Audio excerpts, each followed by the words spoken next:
later.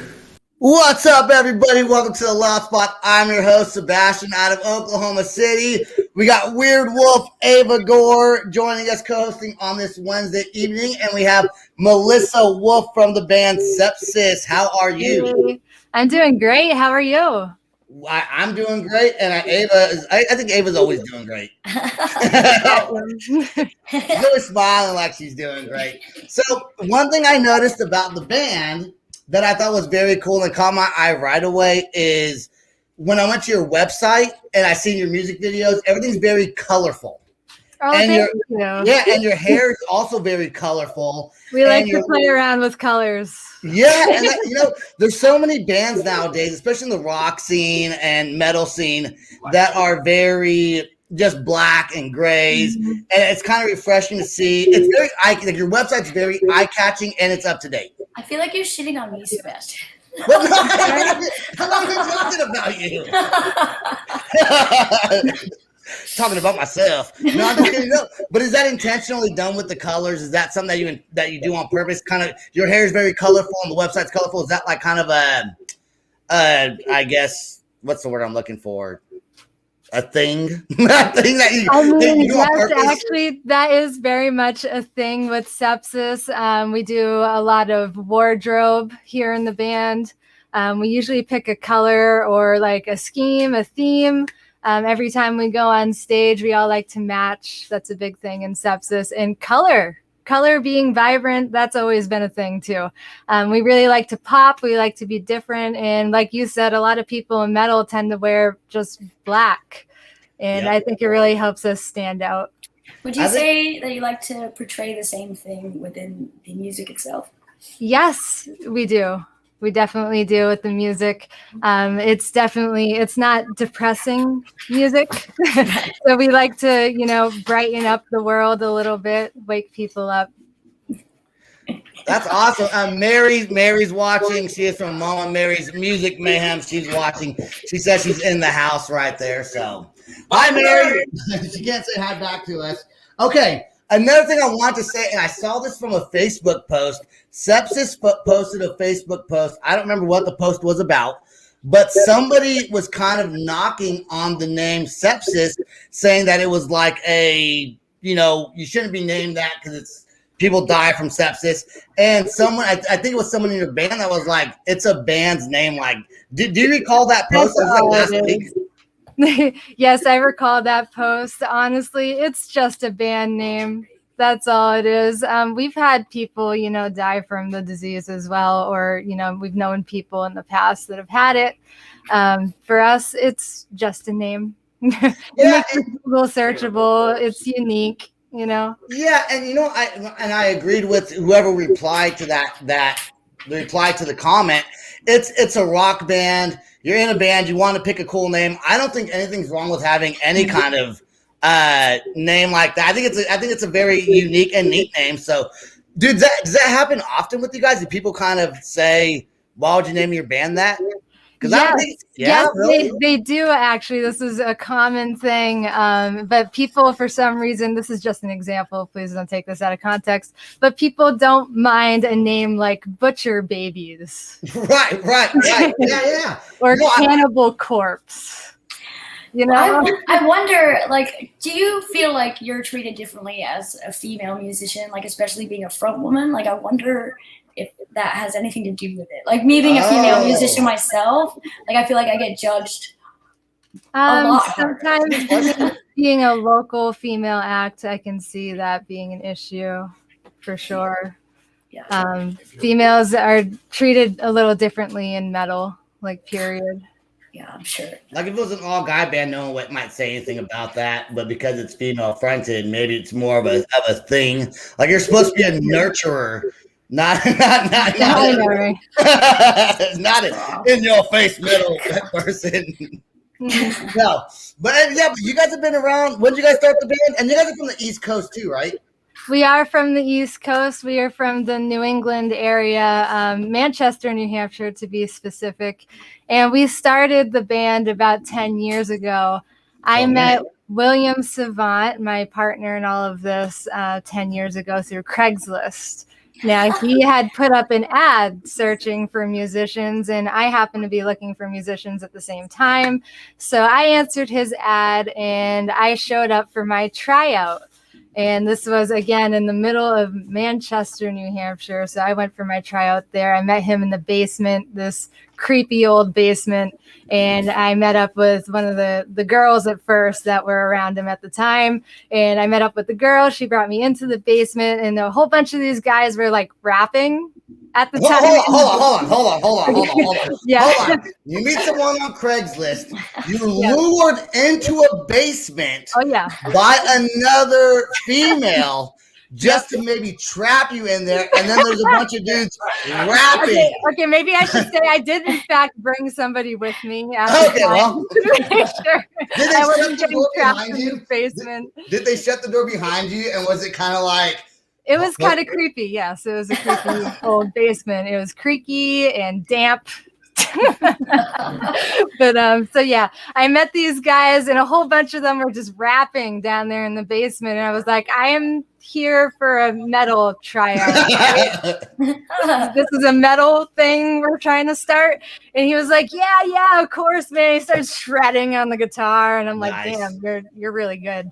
And so he showed me what he could do, and eventually I moved on to some covers and some other songs that I could do at the time, like some originals, because none of the bands I were in before that were really like bands, so to say. Like they didn't even make it to the stage at any point. But we tried to make some songs, and it kind of worked. And I showed him those songs, and he was like, yeah, you're really good. And there was supposed to be another girl that showed up that same day for her tryout, but she never came. So I guess I won by default. I guess you'll work out. Yeah. Were they intentionally looking for a female vocalist at the time? Yes, they would prefer a female at the time, though they didn't care. Either way it swung. So as long as it sounded good and it worked out. It was a good fit, though. Has the band changed quite a bit since you first started, like with style or members? Yeah. Oh yeah. At first, I would say we sounded a little bit like a rap group, like a rap hip hop group. No. Though there are some like rap hip hop influences that we have. I would say it sounded a little bit like Asking Alexandria-ish. Okay. And like a little bit more metalcore-y, sceney. Yeah. More scene. Now it's just kind of more Sepsiss. That's the way to put it. You develop your own style after a certain amount of time. Do you ever scream? Because I noticed in the song we're playing tonight, I don't think there's any screaming in it. It's just you with clean vocals. I am a clean vocalist. Okay. William, the guitar player and composer for the band, he does do the screams. He would like to see me try to scream at some point, maybe album 2. Yeah. I'm practicing.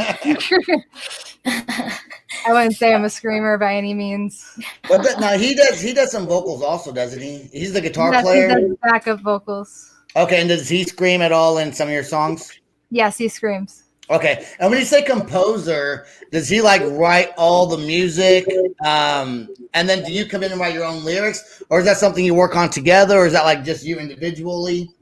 So William will write the song first on acoustic guitar. He'll just like start coming up with the melodies and notes and everything in his head. He'll bring it to the acoustic guitar, and then he'll bring that to me, and we'll start working out like where the notes would be melodically, singing notes.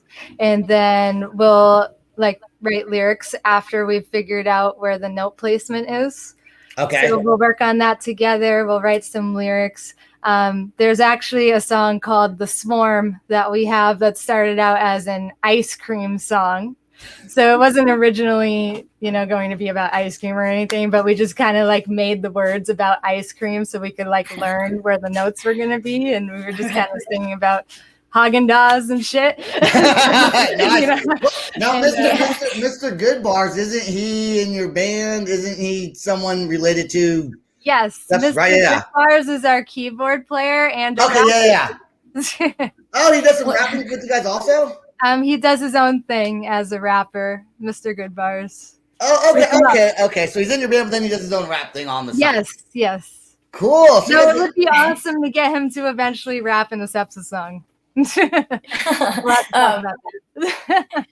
Going back to writing like bullshit lyrics, when I was in a band when I was 15, we wrote a song about doing laundry. Just like laundry. All right. Yeah. So yeah, that's kind of how it goes, and then we bring it to the rest of the band and have them learn it with us, and we take it to the stage after that. That's awesome. Okay, now going back to band practice, now 10 years later, we're going to fast forward to 10 years from when you guys started. Do you still practice in a basement with the door closed? Or does it have a studio now called the Toy Box. Oh, cool. It's like a complete music studio? Yeah, it's our music studio. We own it.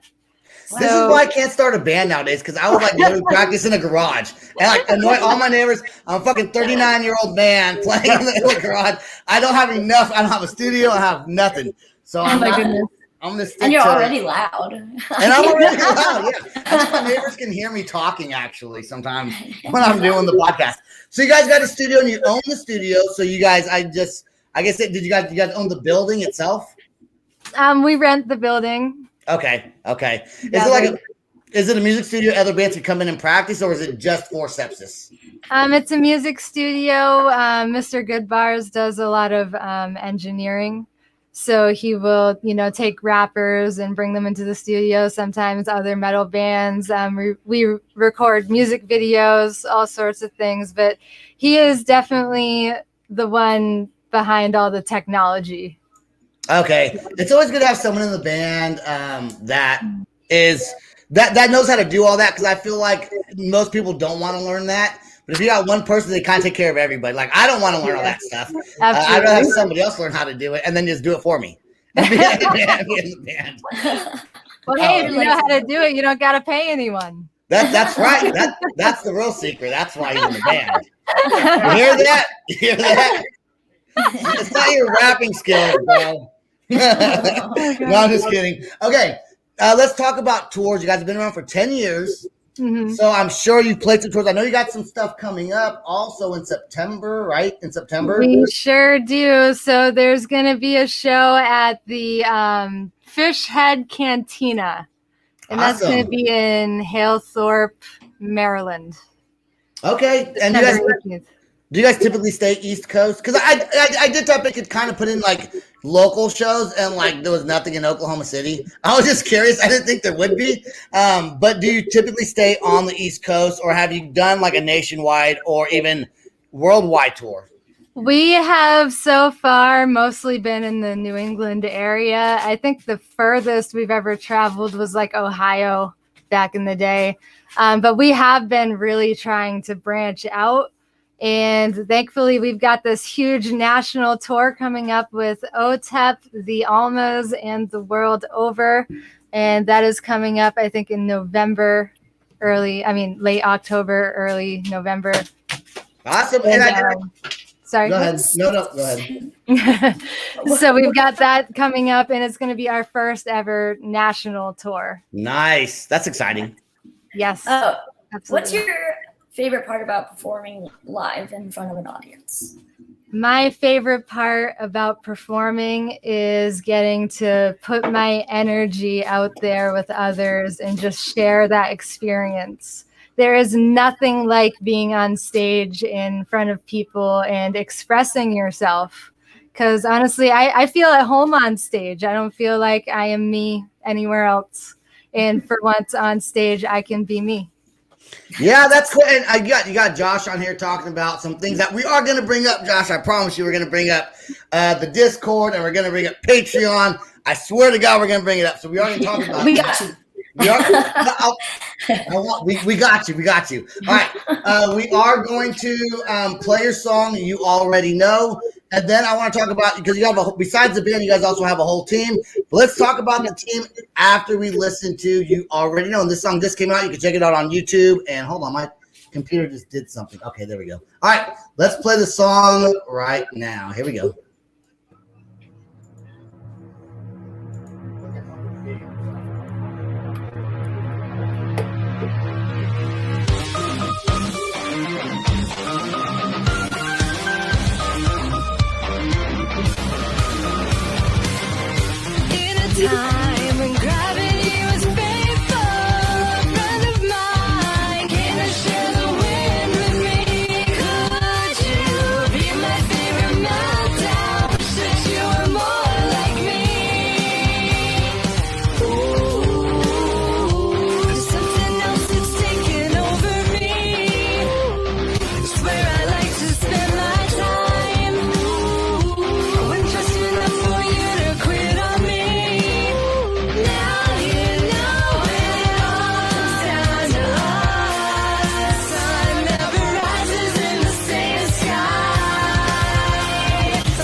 Unmute. Okay, there you go. I got a question about the music video. All right. The backup dancers. Like, are those like? Do you guys have backup dancers on stage also? No, that would be really cool though. No, they showed up for the music video, and I just thought they absolutely killed that part. Yeah, that's so neat. I don't think I've ever seen like a rock video have like backup. So they're not in the band at all. They're just people that showed up to be in the video. Yes, they are actual dancers. That is so cool that you did that. I think that's unique. Awesome. You don't see that every day. So kudos to you for doing that. Okay, let's talk about the team. You have a whole team, like you have the makeup, you have like a makeup artist, a lighting person, like they're all part of your show. So, okay, we have a massive team, as you already know. So let me start with the first person I really want to mention right now, and that is Glenn Robinson. He is our engineer. He helped master our album, and he's worked with people such as Gwar, Annihilator, Queensryche, and so many more. I can't even possibly list it all, but Jason Newsted. Okay. And we've got Big E, who's our head of security. Saw that. We've got Bang. He's another security member. Ginger Snaps is one of our newest members on the team. She is going to be PR for us, and she's helping out on the merch table and maybe some DMX lighting. Lexi is our merch girl, and sometimes she deals with grips and effects. We've got Nikki, who you mentioned earlier, who does hair and makeup, and sometimes she will help out with merch when she's at like a local show. And do this whole team go with you, like when you're on the road and so hashtag Sepsiss Nation is what you want to hashtag when you're talking about the band? According to Harry Johnson, I believe he's probably telling the truth. So, but most of these people do go on tour with us. Yeah. Okay. If we can, bring them along, then absolutely. And that's not all we have too. I mean, we've got so many more. We've got photographers like Jason Corkum. We got Parrish, who is one of our stage techs, and Kaylee, a stagehand who also does DMX lighting. And we can't forget Josh. Oh my God. Josh has been so helpful with like basically customer service and everything else. Awesome. What is Swarmies? What does the Swarmies mean? Anything to you? Is that your friends? Swarmies? The Swarmies? What was the question? Sorry. I don't know. What does that mean? Something? Someone put Swarmies right there. Oh, Swarmies. Yeah, that is our fans. Oh, okay. You call your fans Swarmies. Okay. This all started with our you're like what's Swarmies? What? Our fans. This whole thing started with our gaming community, Immaculate Connection Gaming, and we started this group on Facebook called Sepsiss the Swarm, and it kind of grew from there, where the fans just called themselves Swarmies. They started it. It wasn't even the band. That's so cool that happens. Like the fans decide something for you, and then you just run with it, and it becomes a thing. That's neat. Yeah. Absolutely. Like the black swarm, but you guys have the colorful one, Yeah, the colorful swarm. You got the colorful swarm. That is really cool. And do you guys have like a street team that goes out there and helps you guys kind of promote your music, like an email you send stuff to? So we do have a street team. I think Josh is actually part of that crew. Okay. So yeah, like I said, he deals with like customer service, street teamy type stuff, emails, Discord. Okay. All that stuff. We are going to talk about the Discord and Patreon. Before we get into that, I do want to ask about the New England Music Awards. Is that something that's going on right now that you want to discuss on here? Absolutely. So we were just nominated for the second time. We actually won HardRock Metal Act back in 2019, and we're returning now because 2020 didn't happen at all with the New England Music Awards. So now we're up for a 2021 nomination again as Best Hard Rock Metal Act of the Year. It would be absolutely amazing if you guys could go out there and vote for Sepsiss. Go do it. Absolutely. Yeah, go check it out.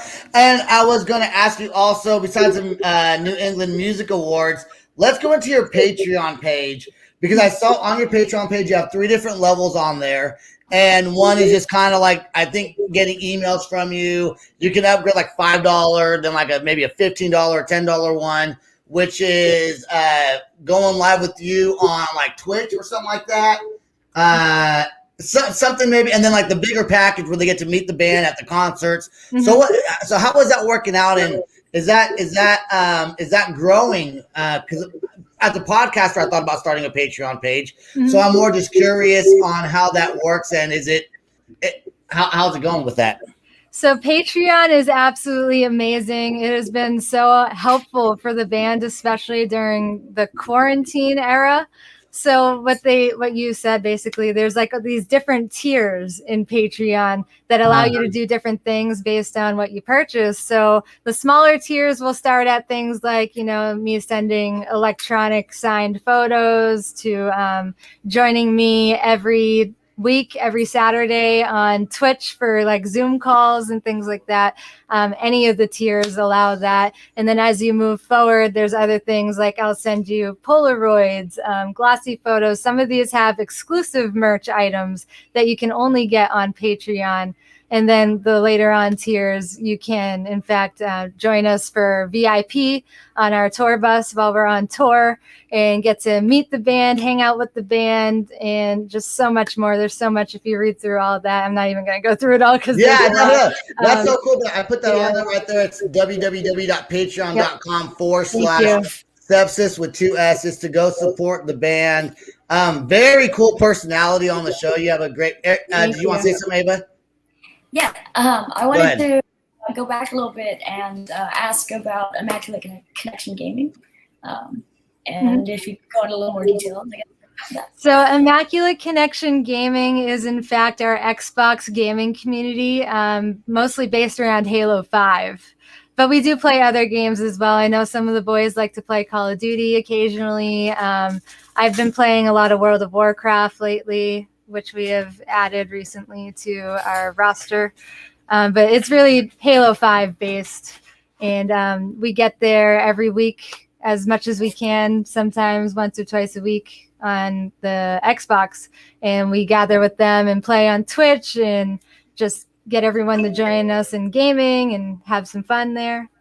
I feel like gaming and being in a band kind of go together nowadays. Definitely. Because a lot of bands, they will go live if they get a following on their live on their gaming. It's a way for them to promote their band. I know a lot of musicians that do that. I unfortunately suck at video games. I'm horrible. Like I would play if I was good, but I'm not good. Like literally, I suck at video games. And what is Discord? Discord, think of it like a chat room. Okay. So it's a great way for you to chat directly with the band themselves and our staff. And it's a great way for you to catch up with our announcements. Say we have something really important that needs to be said. That's the fastest way to hear about it because we're going to announce it there really first. And it's quick because these announcements will hit your phone directly. So you'll never miss out on anything as long as you leave the pings on. So it'll ping you with the announcement updates. And it tells you every time we go live on Twitch. And you can share whatever you want. You can share any file, photo, video. You can share your music if you're in a band. All sorts of things. I want to give a shout out to Stacy Dawn, who actually got this set up, kind of got me in touch with William to set up this interview. So thank you to her for doing that. Ava, is there any last question that you wanted to say before I give Melissa the floor to talk a little bit more before we end the show? What advice would you give musicians that are trying to start out? Well, I would definitely say take your time, pace yourself, practice as much as possible. Definitely you want to practice and play a lot of shows, have a plan, that sort of thing. Right. Yeah.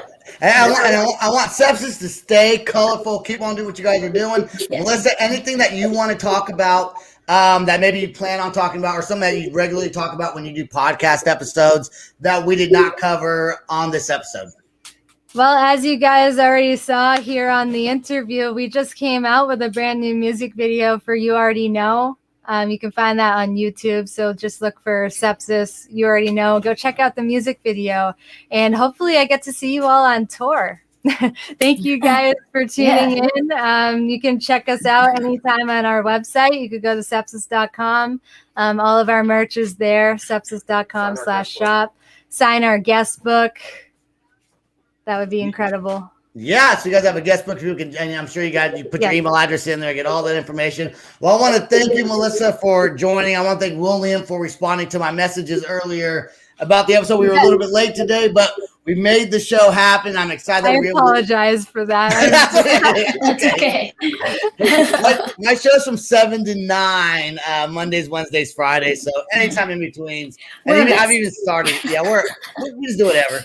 So, but thank you so much for joining. I really wish the best for the band, and you have been a great guest to have on the episode. Full of energy, lots of great stories to tell, and we always appreciate someone who elaborates on the show. So thank you for that. I want both of you ladies to stay right there. I want to thank everyone who listens to The Loud Spot. Go to www.theloudspot.net. Check us out on YouTube, Apple, Spotify, Deezer, iHeartRadio, blah, blah, blah. We're not on Discord. We don't have a Patreon page yet, but we want to get one. Ava, quit laughing at me.